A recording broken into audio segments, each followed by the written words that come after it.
Village ফাউন্ডেশনের পঞ্চবার্ষিকীতে বৃক্ষরোপণ ও অসহায় মানুষের মাঝে কোরবানির গোশত বিতরণ অনুষ্ঠিত। বিস্তারিত দেখুন ডেইলি নিউজ ৭১-এর নিজস্ব প্রতিনিধির পাঠানো তথ্য ও ভিডিও চিত্রে।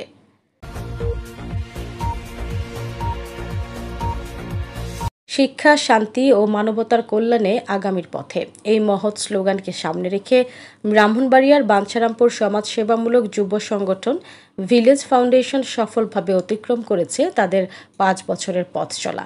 ২০২১ সালের ৫ জুন প্রতিষ্ঠিত এই সংগঠনটি গত ৫ বছরে সমাজ উন্নয়নের বিভিন্ন খাতে উল্লেখযোগ্য ভূমিকা রেখে চলেছে।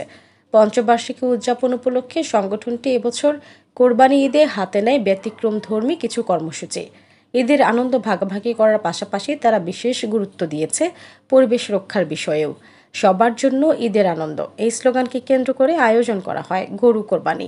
ভিলেজ ফাউন্ডেশন পঞ্চবার্ষিকী উপলক্ষে ঈদের দিন গরু কোরবানি করে সেই মাংস শতাধিক হতদরিদ্র ও সুবিধা বঞ্চিত পরিবারের মাঝে বিতরণ করে। এতে ঈদের আনন্দ পৌঁছে যায় সমাজের সেই সব মানুষের কাছে যারা অর্থনৈতিক সীমাবদ্ধতার কারণে ঈদের দিনে ভালো খাবার থেকেও বঞ্চিত থাকেন। সংগঠনের একজন স্বেচ্ছাসেবক বলেন, আমরা বিশ্বাস করি ঈদের প্রকৃত আনন্দ তখনই পূর্ণতা পায় যখন তা সবাই মিলে উপভোগ করতে পারে। আমাদের এই ক্ষুদ্র প্রয়াস সেই লক্ষ্যে। বৈশ্বিক জলবায়ু পরিবর্তনের ভয়াবহতা রোধে জনসচেতনতা তৈরি করা ও প্রকৃতির ভারসাম্য রক্ষার লক্ষ্যে ফাউন্ডেশন এবার ২০০টির বেশি পরিবেশ বান্ধব গাছের চারা রোপণ করেছে। ভিলেজ ফাউন্ডেশনের পরিবেশ বিষয়ক সম্পাদক জানান, আমরা শুধু আজ নয়, ভবিষ্যতের কথা ভেবে কাজ করছি।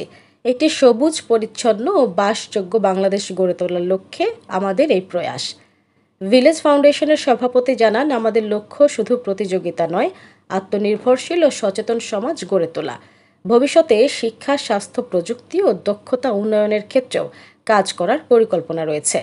তাদের পঞ্চবার্ষিকী উপলক্ষে আয়োজিত কোরবানির আনন্দ বিতরণ এবং পরিবেশ রক্ষায় গাছ রোপণের কর্মসূচি শুধু একটি উদযাপন নয়, এটি ভবিষ্যতের জন্য একটি প্রতিশ্রুতি।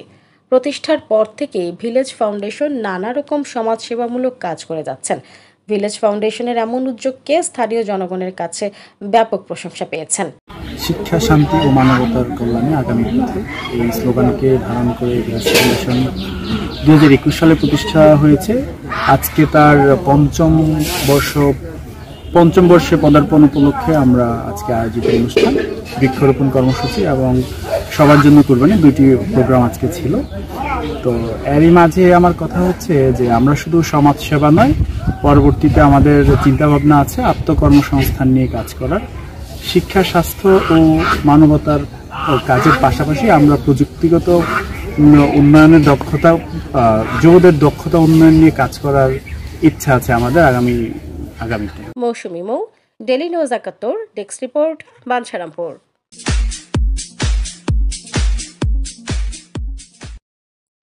ডেইলি নিউজ ৭১, আমরা সত্য অন্যের পক্ষে, সঙ্গেই থাকুন।